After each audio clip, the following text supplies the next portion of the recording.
We've definitely seen a shift in customers' behaviour and expectations as a result of the new technology, and very specifically on the point of price comparison and reviews and feedback. So, and I think I believe it's a trend which you see which started off in car insurance and then has spread to utilities and with price comparison sites, and spread to utilities, but is now for all retail and all shopping. And of course, Sainsbury's price checker at the till is just the extension of that. I think that this is a very big consumer trend, and it's a systematic shift in behaviour and shopping habits and expectations, which is not related but exacerbated by the downturn in the economy. So, and directly relates to the new technology. So, being able to price compare. Well, one trend that you see is I've heard some market researchers have used the term to me as a destigmatization of value hunting. So now there is a kind of triumph in getting that £5 off that you didn't get before. So, for example, if you take how that might play out for our customers is a generation ago, you would not be boasting to your friends that you'd managed to get your buggy for the absolutely lowest price and that you'd found it for £5 cheaper on the internet than it was in the shop, and you'd gone back and you'd got the company to price match that. Oh my God, you saved £5.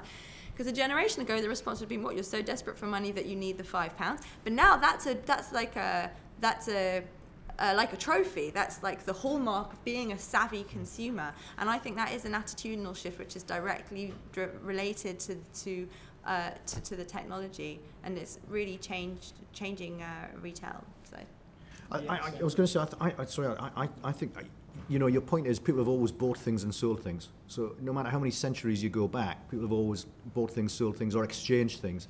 Those principles still apply, but I'll give one example of an absolute macro change. And it plays to this, the business benefit looking through the end user. And there's a piece of work being done recently, and it applies to one particular government in Africa who is very keen to implement micropayments. So you may think it's really smart that you've got an Oyster card or you've got micropayments rolled out in London. This is an entire country in Africa where 90% of the population has got a mobile phone. Right? This is darkest Africa where it is actually very modern.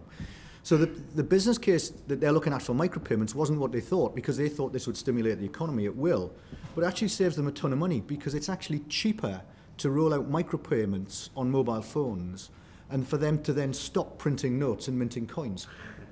Right? So the business case for the government is to get rid of currency, right, and roll out micropayments on mobile phones to the entire population and give away mobile phones to the 10% that currently don't have them.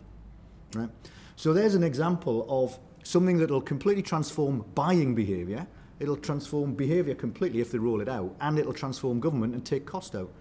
That's the use of technology that you probably wouldn't think, again, sitting here on an autumn day in London, of a true transformation of a country.